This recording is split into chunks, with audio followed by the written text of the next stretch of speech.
আর এবার সোজা নজর রাখবো মুখ্যমন্ত্রী মমতা বন্দ্যোপাধ্যায়ের ধর্নার আজ দ্বিতীয় দিন সেদিকেই, কারণ আজ একেবারে ধর্না মঞ্চ থেকে একদিকে যেমন কেন্দ্রীয় সরকারের বিরুদ্ধে সরব হন তিনি, এবং একই সঙ্গে গোটা দেশ জুড়ে যেভাবে রান্নার গ্যাসের দাম বৃদ্ধি পেয়েছে তাকে কেন্দ্র করেও মোদী সরকারকে বিঁধেছেন তিনি। এবং আজ এই ধর্না মঞ্চ থেকেই আগামীকাল যে প্রতিবাদ কর্মসূচি হবে তাও তিনি বলে দেন।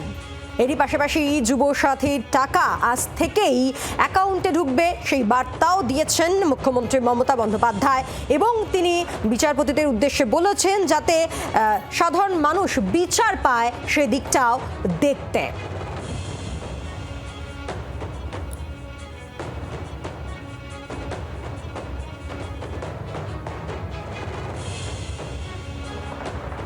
যুবসাথী 21 থেকে 40 যারা শুধু পড়াশোনা করেন, স্কলারশিপটাকে আমরা বাদ দিয়েছি কারণ ওটা তার পড়ার জন্য লাগে, সেটাকে আমরা ধরছি না।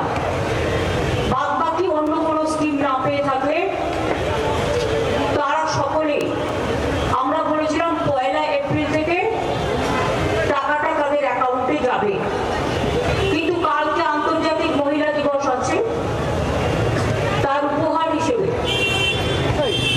আমরা 1 এপ্রিলটা একটু চেঞ্জ করে আজ থেকেই তাদের অ্যাকাউন্টে টাকা যাবে।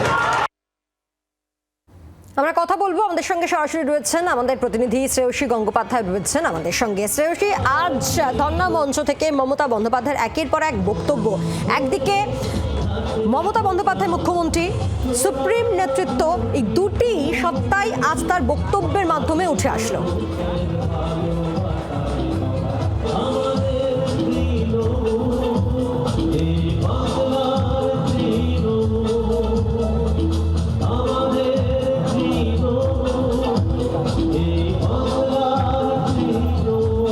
শ্রেয়সী, আজ ধর্না মঞ্চ থেকে একদিকে মুখ্যমন্ত্রী মমতা বন্দ্যোপাধ্যায় বার্তা, এবং একই সঙ্গে আমরা দেখলাম যে বিরোধী নেত্রীর ঝলকও।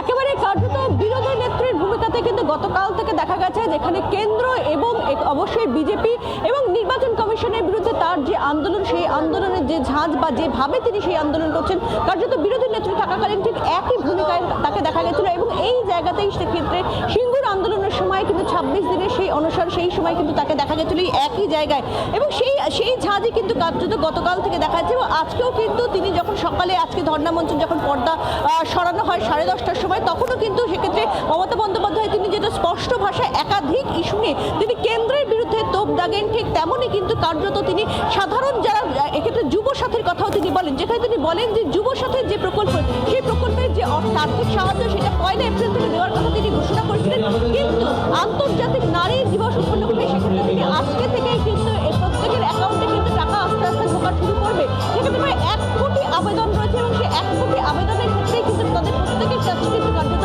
এই টাকাটা আজ থেকেই ঢোকানো হবে।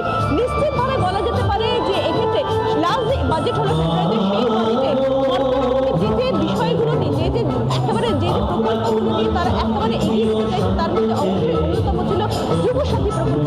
যে যুবসাথী প্রকল্প নিয়ে কিন্তু সরকারি কিন্তু একাধিক বোঝাই যাচ্ছে। শ্রেয়সী, ধন্যবাদ।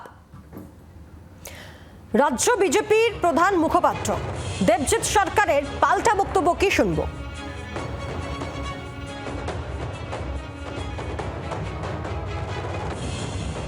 বাংলার যুবকদের আত্মসম্মান এবং স্বাভিমান নিয়ে ছেলে খেলা করছেন দুর্ভাগ্যজনকভাবে এই রাজ্যের মুখ্যমন্ত্রী। শহর কলকাতা কিংবা যদি অতীব প্রান্তিক গ্রামেও যদি যান, দিনে 50 টাকায় কি হয়, কেন এটা 100 টাকা অব্দি নয়?